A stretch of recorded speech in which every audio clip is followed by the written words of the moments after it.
Hello दोस्तों। VBL की बहन देवियानी इंटरनेशनल ने अपने क्वार्टर फोर के रिजल्ट्स अनाउंस कर दिए हैं। तो ये सारे फिगर्स मिलियन में दिए गए हैं, मैं आपको करोड़ में कन्वर्ट करके बताऊंगा। तो आइए नज़र डालते हैं सबसे पहले कंपनी के टोटल इनकम पर। तो कंपनी की इनकम क्यू बेसिस पे 799 करोड़ से कम होकर हो चुकी है 766 करोड़। एंड वाई बेसिस पे 593 करोड़ से बढ़कर हो चुकी है 766 करोड़। यानी क्यू बेसिस पे हल्का सा डिप है एंड वाई बेसिस पे इनकम में जंप है। आइए अब देख लेते हैं इनके एक्सपेंसेस क्यू बेसिस पे 725 करोड़ के एज इट इज़ 725 करोड़ ही हैं। एंड वाई बेसिस पे 548 करोड़ से बढ़कर हो चुके हैं 725 करोड़। यानी एक्सपेंसेस क्यू बेसिस पे फ्लैट हैं एंड वाई बेसिस पे एक्सपेंसेस बढ़े हैं। आइए अब देख लेते हैं इनका प्रॉफिट फॉर द पीरियड।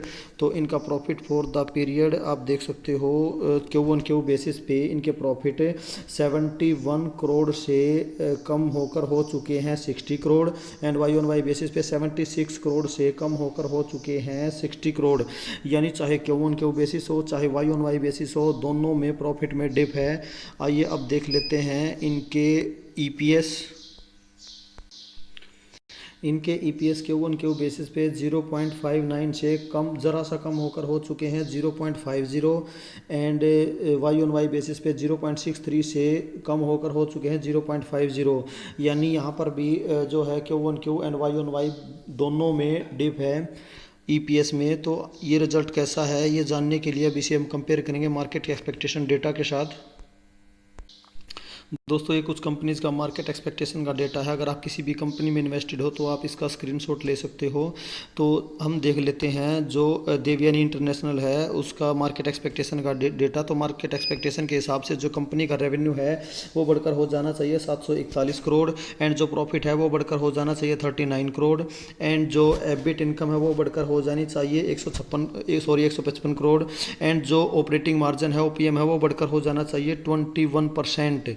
तो आइए अब देख लेते हैं इनका रिजल्ट।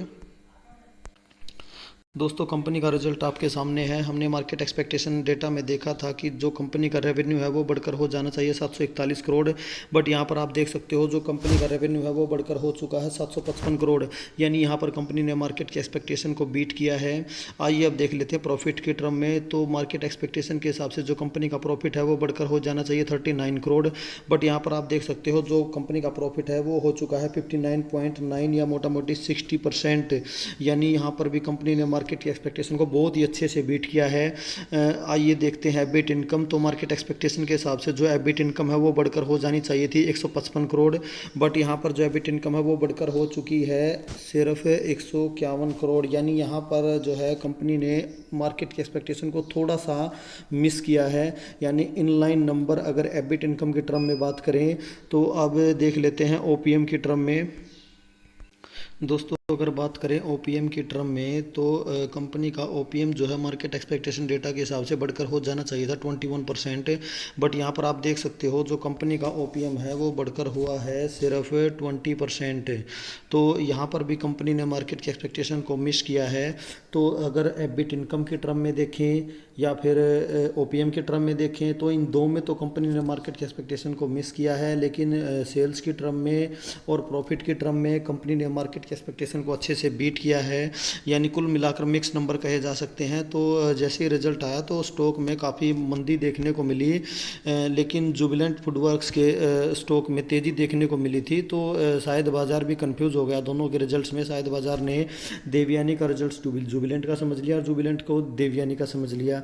इसने तो चलो सेल्स और प्रॉफिट की टर्म में तो कम से कम मार्केट एक्सपेक्टेशन को बीट किया है, लेकिन जुबिलेंट फूडवर्क्स ने तो हर फील्ड में मार्केट एक्सपेक्टेशन को मिस किया है। तो पता नहीं बाज़ार ने कैसा परफॉर्म किया, ये तो बाज़ार को ही पता है।